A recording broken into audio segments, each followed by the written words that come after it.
கர்த்தர் நல்லவர், அவர் கிருபை என்றும் உள்ளது. ஆமென். 1 பேதுரு 5ஆம் அதிகாரம் 6ஆம் வசனம். 1 பேதுரு 5ஆம் அதிகாரம் 6வது வசனம். ஆகையால் ஏற்ற காலத்திலே கர்த்தர் உங்களை படைத்தவர், மறத்த வச்சவர் உயர்த்தும்படி அவருடைய பலத்த கரத்துக்குள் அடங்கியிருங்கள். மறுபடியும் வாசிக்கலாம். ஆகையால் ஏற்ற காலத்திலே அப்படின்னா ஏற்ற காலத்திலே அப்படின்னா என்னது? சரியான காலத்திலே அப்படின்னா என்னது? பொருத்தமான காலத்திலே. பொருத்தமான காலம் அப்படின்னா தகுதியான காலம். இதுக்கெல்லாம் சேர்ந்த ஒரு வார்த்தை தான் குறிச்ச காலம். குறிச்ச காலத்துக்குள்ள என்னென்ன இருக்கு?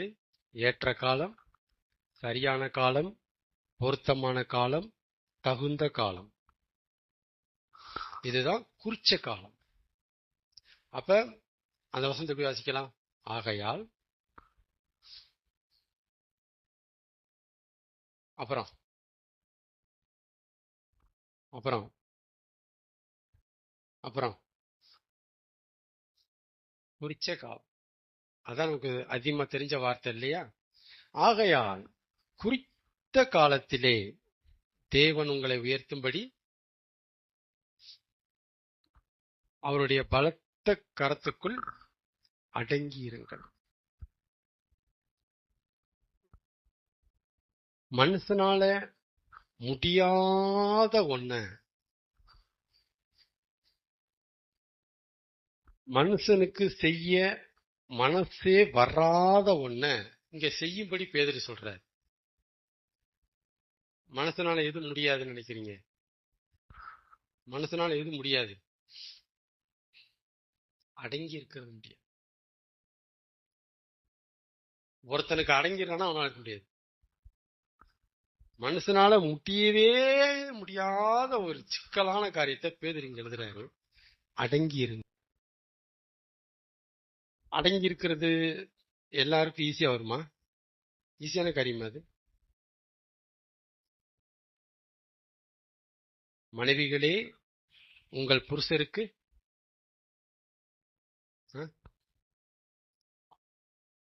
மனைவிகளே உங்கள் புருஷருக்கு எபேசியர்ல வராது.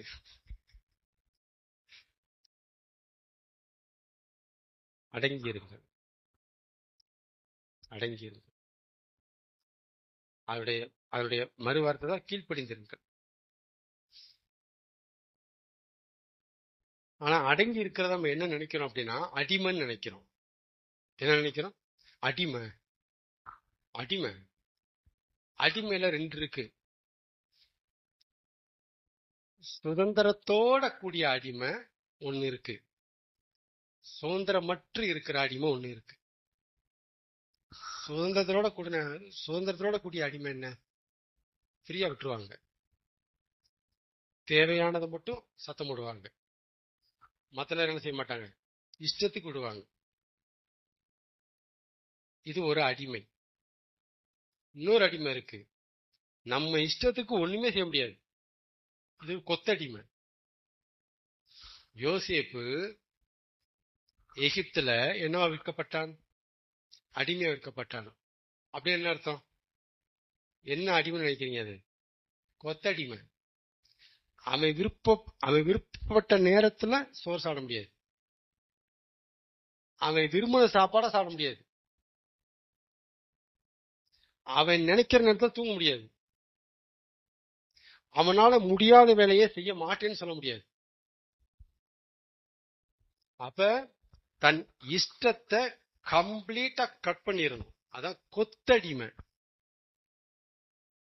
ஆனா மனைவிகளே உங்கள் புருஷருக்கு அடங்கிருங்கள் அப்படின்னா அந்த கொத்தடிமையா பைபிள் பேசல. அப்படி பேசல. உங்க இஷ்டத்துக்கு புருஷன் விடுவாரு. நீங்க தவறா ஒண்ணு போகும்போது அவர் இஷ்டத்தை உள்ள நுழைப்பாரு. இது பேர் என்னது? அடிமை. கொத்தடி முடியாது, அடிமை. தேவன் இப்படிதான் இருக்க சொல்றாரு, மனைவிகளே உங்கள் புருஷருக்கு அடங்கி இருக்கு. ஆனா நம்மளால முடியாது. இதுதான் ஒரு புருஷனுக்கு மனைவி அடங்கி இருக்கிறதே சவால் அப்படின்னா கடவுளுக்கு கண்ணால் காண்கிற கணவனுக்கு அடங்கியிருப்பதே சவால்னா கண்ணால் காணாத, காண முடியாத, காண இயலாத கடவுளுக்கு அடங்கியிருப்பது எவ்வளவு சவால். யதார்த்தத்தை புரிஞ்சுக்குங்க. இதுதான் நடைமுறை. சவால். ஆனா பேதுரு சொல்றாரு, அடங்கி இருங்க. குறிச்ச காலத்திலே தேவன் உங்களை உயர்த்தும்படி. தேவன் நம்மளை உயர்த்தணும்னா நாம தேவனுக்கு நம்ம அடங்கி இருக்கணும். அதான் கண்டிஷன். அதான் நீங்க கடவுள் உங்களை உயர்த்துன்னு நினைக்கிறீங்கல்ல, அப்ப வழி இல்லை. நீங்க கடவுளுக்கு அடங்கி இருக்கணும். யார் உங்களை உயர்த்தணும்னு நினைக்கிறாங்களோ அவங்களுக்கு என்ன செஞ்சாகணும்? இது விதி, தலை எழுத்து. கடவுள் தான் என்ன உயர்த்தணும்னா அப்ப என்ன செய்யணும்? கடவுளுக்கு நம்ம அடங்கிதான் இருக்கணும். அவர்னா உயர்த்த வேண்டிய அவசியம் இல்லைங்க அப்படின்னு என்ன செய்ய தேவையில்லை. அவருக்கு அடங்கி இருக்க வேண்டிய அவசியமே இல்லை. கண்டிஷனை புரிஞ்சுக்கிட்டீங்களா? அப்ப கடவுள் தான் நமக்கு ஒண்ணு செய்யணும்னா கடவுளுக்கு நம்ம அடங்கித்தான் ஆகணும். வள்ளியே இல்லை, தப்பிக்கவே முடியாது யாருமே. ஆமென். அடங்கி இருங்கள். தேவன் நினைச்ச காலத்துல, கர்த்தர் குறிச்ச காலத்துல இந்த காரியம் நடக்கட்டும், அந்த காரியம் நடக்கட்டும், இது நடக்கட்டும், அது நடக்கட்டும் அப்படின்னு என் தேவன் குறிச்ச காலத்துல, என் தேவன் நியமித்த காலத்துல, என் தேவன் நினைச்ச காலத்துல நடக்கட்டும் நான் சாதிச்சேன்னா நான் அவருக்கு அடங்கி இருக்கிறதா அர்த்தம். நான் இப்ப என்னவா இருக்கேன்? நான் அடங்கி இருக்கிறேன். எனக்கு இந்த காரியம் நடக்கணும். ஆனா அந்த காரியம் எப்ப நடந்தா சரி நான் நிக்கிறேன்? அவர் குறிச்ச காலத்துல, அவர் நினைச்ச காலத்துல எனக்கு இந்த காரியம் நடக்கட்டும் அப்படின்னு நான் இருந்தேனா ஒருவேளை நான் கர்த்தருக்கு அடங்கி இருக்கிறேன். அவர் நினைச்ச காரியம் நடக்கட்டும், அவர் குறிச்ச காரியம் நடக்கட்டும் அப்படின்னு நான் இருந்தேன்னா நான் அவருக்கு அடங்கி இருக்கிறேன்னு அர்த்தம். அவர் நினைச்சபடி அந்த காரியம் நடக்கட்டும், அவர் குறிச்சபடி அந்த காரியம் நடக்கட்டும், அவர் விரும்பினபடி அந்த காரியம் நடக்கட்டும் அப்படின்னு நான் நினைச்சேன்னா நான் அவருக்கு அடங்கி இருக்கிறேன்னு அர்த்தம். சரி, இப்ப நான் அவருக்கு அடங்கி இருக்கலன்னா நான் எப்படி நினைக்கணும்? இப்ப நான் அடங்கி இருக்கல அப்படின்னா எப்படி நினைப்பேன்? நான் நினைச்ச காலத்துல, நான் குறிச்ச காலத்துல இந்த காரியம் நடக்கணும் நான் சாதிச்சேன்னா நான் அவரை முந்திரேன்னு அர்த்தம். நான் அவரை மிஞ்சிரேன்னு அர்த்தம். இது என்ன பேரு? முந்திரேன், மிஞ்சிரேன். நீங்க கர்த்தருக்கு அடங்கலாம் அப்படின்னா ஆட்டோமேட்டிக்கா என்ன செய்யறீங்க? அவரை நீங்க முந்திரீங்கன்னு அர்த்தம், அவரை மீறீங்கன்னு அர்த்தம், அவரை மிஞ்சிறீங்கன்னு அர்த்தம். ஆட்டோமேட்டிக்கா அதான் நடக்கும். அப்ப தேவனுக்கு அடங்கி இருக்கிறவன் தேவனை மிஞ்சுவதில்லை. தேவனுக்கு அடங்காதவன் தேவனை மிஞ்சாமல் இருக்கிறதில்லை. ஒண்ணு இது நடக்கும், ஒண்ணு அது நடக்கும். ஆமென். அப்ப தேவனுக்கு அடங்கி இருத்தலாம் என்ன? தேவனை மிஞ்சி மிஞ்சி போறதுன்னு என்னன்னு தெரிஞ்சு போச்சா? இப்படிதான் நம்ம மிஞ்சுவோம். எப்படி நம்ம மிஞ்சிரும்? நாம நினைச்ச காரியம் நடக்கணும். நாம நினைச்ச காலத்துல அந்த காரியம் நடக்கணும். நாம நினைச்சபடி நடக்கணும். இந்த மூணுமே ஒரு கோர்வை. அவரை மிஞ்சி மிஞ்சி பேசுறது, கர்த்தரை மிஞ்சி மிஞ்சி பேசுவோம். அவருக்கு மிஞ்சி மிஞ்சி யோசிக்கிறது, அவரை மிஞ்சி மிஞ்சி பேசுறது, அவருக்கு மிஞ்சி மிஞ்சி யோசிக்கிறது. இது ரெண்டுமே நம்ம ரத்தத்துல ஊறி போன ஒரு காரியம். ஆதாம் வழியா வந்த பிளட். அவரை மிஞ்சி மிஞ்சி பேசுவோம், அவருக்கு மிஞ்சி மிஞ்சி யோசிப்போம். அவருக்கு முந்திக்கிட்டு யோசிப்போம்.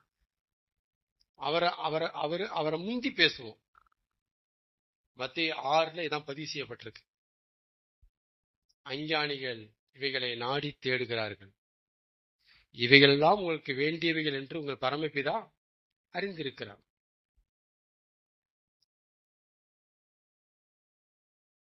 முதலாவது தேவனுடைய ராஜ்யத்தையும் நீதியையும் தேடுங்க, அப்பொழுது இவைகளெல்லாம் உங்களுக்கு கூட கொடுக்கப்படும்.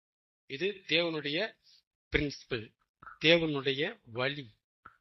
அவர் இப்படிதான் செட் பண்ணி இருக்கிறார். ஆனா அது அப்படியே நம்ம உல்டாவா பண்ணி மாத்தி அவருக்கு என்ன தெரியும்? அவருக்கு என்ன தெரியும்? பிள்ளை நாம தான் கரை சேர்க்கணும். அவர் என்ன செய்வாரு? பிள்ளை நம்ம பெத்தோம், அவர் பெத்தோமா? அவர் பெத்தாரா? பிள்ளை நாம தான் வளர்க்கணும், நாம தான் கரை சேர்க்கணும். நாம தான். அதான் மத்தேயு 6 அருமையா பேசுவார். நாளைக்கு என்ன செய்வோம்? சேர்த்துக்கணும்ல. நாளைக்கு என்ன செய்வோம்? இதான் மத்தேயு 6. காகங்களை கவனித்து பாருங்கள், ஒண்ணுமே சேர்க்கறது இல்லை, ஆனாலும் தேவன் அவைகளை போஷிக்கிறார். இதைத்தான் சொல்லி காமிக்கிறார். ஆனா அஞ்ஞானிகள் நாடி தேடுகிறார்களா? அஞ்ஞானிகள் என்ன அர்த்தம்? தேவனுக்கு அடங்காதவங்க, தேவனை மிஞ்சி ஓடுறாங்க. அப்ப தேவன் குறிச்ச காலத்துல ஒரு காரியம் நடக்கட்டும்னு நாம சாதனையா சாதிச்சோம்னா நாம தேவனுக்கு அடங்கி இருக்கிறோம்னு அர்த்தம். அப்ப பேதுரு என்ன சொல்றாரு?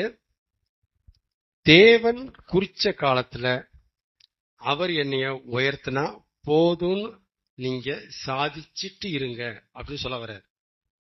அதான் அடங்கிருங்கன்னு சொல்றாரு. நீங்க நினைச்ச நேரத்துல அந்த உயர்வு வரும்னு நினைக்காதீங்க, அது தேவனை மிஞ்சி போறீங்க.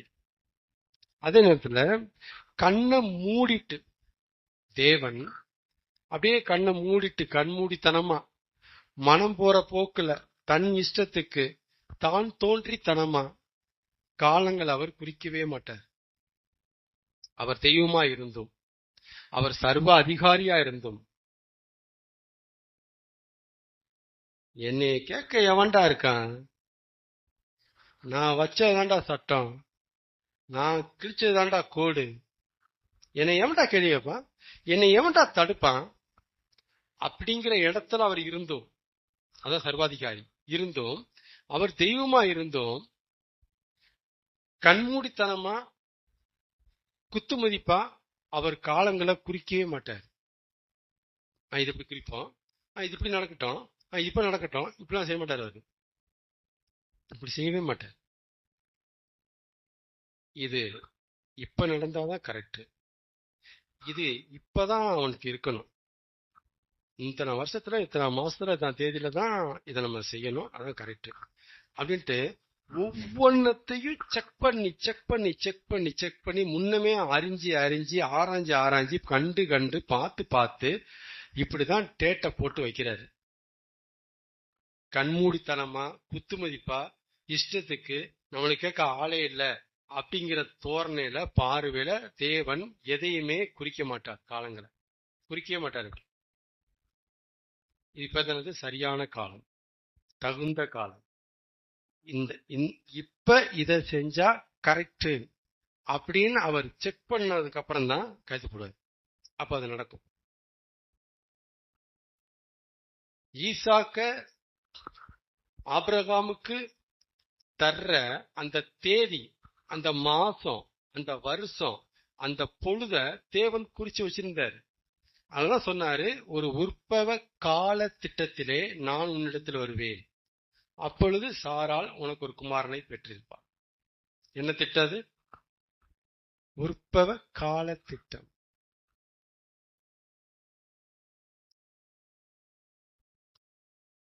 நம்ம காபிரியல் வந்து பேசும்போது, யோவான் ஸ்நானகன் அப்பா சகரியிட்ட பேசும்போது, குறித்த காலத்திலே நிறைவேற இருக்கிற இந்த காரியத்தை நீ விசுவாசியாதபடியினால் அது நடக்கிற வரைக்கும் நீ வாய் பேசாமல் ஊமையா இருப்பாய். என்ன காலம் அது? குறித்த காலத்திலே. அப்ப ஜீசஸ் மரியாள் வயிற்றுல பேபியா வர்றது என்ன காலம்? அது குறிச்ச காலம். இப்ப ஜீசஸ் 2வதா வரப்போறது என்ன காலம்? அது இது எல்லாமே அவர் கண்மூடித்தனமா இஷ்டத்துக்கு தான் தோன்றித்தனமா புக் பண்ண காலம் கிடையாது. அப்படி கிடையாது. இது இயேசு இப்பதான் பிறக்கணும், அதுதான் கரெக்ட் குறிக்கிறார். இயேசு இப்பதான் ஆகாயத்துல வரணும் திரும்ப குறிக்கிறார். அதான் கரெக்ட். கரெக்டா மேட்ச் ஆகும். இயேசு இப்ப பிறந்தா என்ன நடக்கும்? யோசிச்சு பாருங்க. இயேசு இப்ப பிறக்கிறார், இப்பதான் பிறக்கிறார், என்ன நடக்கும் நினைக்கிறீங்க?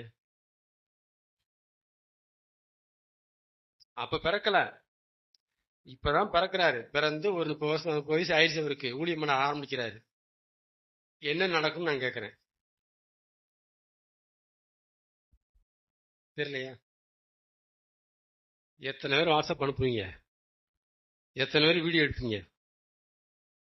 எப்படி ஒளிபரப்புவீங்க? ஏன்னா சயின்ஸ் அட்வான்ஸா இருக்கு, டெக்னாலஜி அட்வான்ஸா இருக்கு. இப்ப வரக்கூடாதான். இது சரியான காலம் இல்லையா? இந்த மாதிரி விஞ்ஞானமே வளர்ந்துருக்காம இருக்கணுமா 2000 வருஷத்துக்கு முன்னாடி. அப்பதான் வரணுமா? அதான் கரெக்டா. இல்ல படம் போட்டு கும்பிட்டுருவாங்க, வீடியோ எடுத்து வீடியோ பார்த்து பார்த்து கும்பிடுவாங்க. ஒண்ணுமே இல்லாம வரைஞ்சதே வச்சு கும்பிட்டு இருக்கிறாங்க என்னைக்கும். இதான் இயேசு அப்படிங்கிறாங்க. அது இயேசு இல்ல. புரியுதுங்களா என்ன சொல்றேன்ட்டு? இயேசுவ அவர் எப்பயும் பிறக்க வைக்க முடியும், அதுக்காக எப்பயும் பிறக்க வைக்க மாட்டாரு. குறித்த காலம், குறித்த காலம். அதான் பிரசங்கி 3ல ஒவ்வொன்றிற்கும் ஒரு காலம் உண்டு. குறிச்ச காலம்,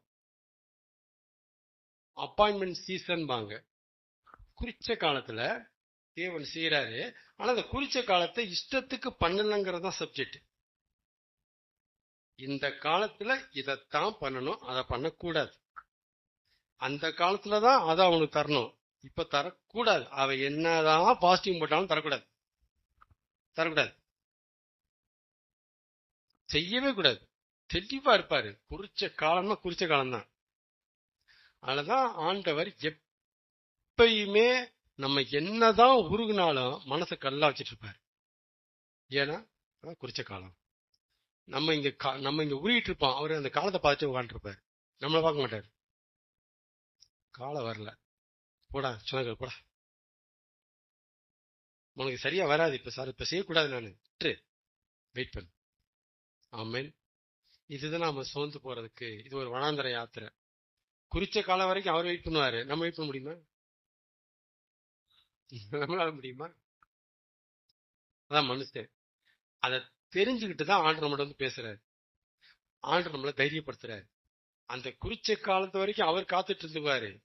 ஆனா நாம காத்திருக்க முடியாதனாலதான் ஆண்டவர் அந்த காலம் வர்ற வரைக்கும் நம்மளை அப்படியே தாங்கி தாங்கி தாங்கி தாங்கி தாங்கி தாங்கி கொண்டு போய் அந்த காலத்துல போய் சேர்த்து விட்டுருவாரு. இதை அவர் செய்ய மறுத்தால், அவர் இதை செய்ய மாட்டேன் என்று சொன்னால், ஒருத்தன் கூட குறிச்ச காலத்தை ரீச் பண்ண முடியாது. பவுலா இருந்தாலும் அதேதான், யாருமே ரீச் பண்ண முடியாது. யார் செய்யணும்? இதான் பொறுமையை தாங்கப்பா. காத்திருக்க கிருபையை தாங்கப்பா, இதெல்லாம் தான் அர்த்தம். காத்திருக்கிற மனசை தாங்கப்பா, உங்களுக்கு அடங்கி இருக்கிற மனசை தாங்கப்பா அப்படி ஜெபிச்சு சொல்றாங்க இல்லையா, அதான் இது. அப்ப தேவன் குறிச்ச காலத்துக்கு காத்திருக்க முடிந்தவர், மனுஷனோ முடியாதவன். இது தேவனாலே அவன் நடத்தப்பட்டு தேவன் தனக்கு குறிச்ச காலத்தை அவன் அடைகிறான். அதே மாத்திரமல்ல, குறிச்ச காலத்திலே அவர் குறிச்ச காரியத்தையும் அவன் பெற்றுக்கொள்கிறான். குறிச்ச காலம் வந்த உடனேயுமே குறிச்ச காரியம் சட்டுப்புட்டு நடந்துரும். ஜீசஸ் பூமிக்கு குழந்தையா பிறக்கணுங்கிற அந்த காலம் வந்தோடனே மரியாதை பறந்துட்டாரு.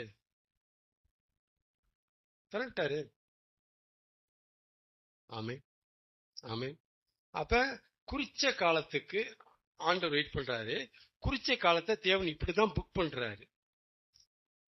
இதை செய்யணும், அந்த காலத்துக்குள்ள அவனை ரெடி பண்ணிடணும். அந்த காலம் வரும்போது காரியம் வந்துடும். ஆமே.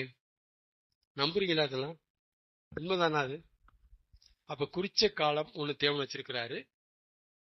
அவர் காலத்துல நடக்கட்டும் தான் நம்ம அடங்கி இருக்கிறோம். நம்ம காலத்துல நடக்கணும்னா நாம அவரை மீறுறோம், முந்திரோம். சரிங்களா? அப்ப அவர் தெய்வமா இருந்தும் சர்வாதிகாரியா இருந்தும் இஷ்டத்துக்கு அவர் காலத்தை குறிக்கிறது இல்ல, பார்த்து பார்த்து குறிக்கிறார். செக் பண்ணி டேட்டை ஃபிக்ஸ் பண்றாரு, டைத்தை ஃபிக்ஸ் பண்றாரு. செக் பண்ணி கரெக்டா ஃபிக்ஸ் பண்றாரு. யோசேப்பு எப்பதான் அரியணையில ஏறணும்? குறிச்ச காலம். எகிப்துக்கு போனோடனே அரியணையில உட்கார முடியவே முடியாது. இந்த காலம் வர ஏற்ற காலம் வரணும் கரெக்டா. அதான் சொல்லுவாங்க தமிழ்நாட்டுல தமிழ் மக்கள் சவுத் சைடு அதிகமா கால நேரம் கூடி வரும்போது என்ன நடக்குங்க? என்ன வரணுமா? நேரங்காலம் வந்தா நடக்கிறது தானா நடக்கும்பா. உண்மை அது உண்மை. அவங்க பிளைண்டா சொல்றாங்க, நம்ம வசனத்தோட கனெக்ட் பண்ணி சொல்றோம், அவ்வளவுதான். மொட்டையா அவங்க சொல்றாங்க, அவ்வளவுதான். கால நேரம் வந்தா நடக்குப்பா. என்ன கல்யாணம் ஆகலையா? என்ன கால நேரம் வரலப்பா. அதான்ப்பா இதெல்லாம் சொல்ல தெரிஞ்சிருக்கு, ஆனா அது கடவுளோட கனெக்ட் பண்ணி சொல்ல தெரியுது. தேவன் குறிச்ச காலம் வரும்போது காரியங்கள் சட்டுப்புட்டு நடந்துடும். ஃபாஸ்டா நடக்கும், சடனா நடக்கும், நினைச்சிராம நடக்கும். ஆமென் சொல்லுங்க. அப்ப ஏற்ற காலத்திலே அவர் நம்மை உயர்த்தும்படிக்கு, அவர் நமக்கு குறித்ததை செய்யும்படிக்கு அவருடைய பலத்த கரத்துக்குள் நாம் அடங்கி இருப்போம். ஆமென்.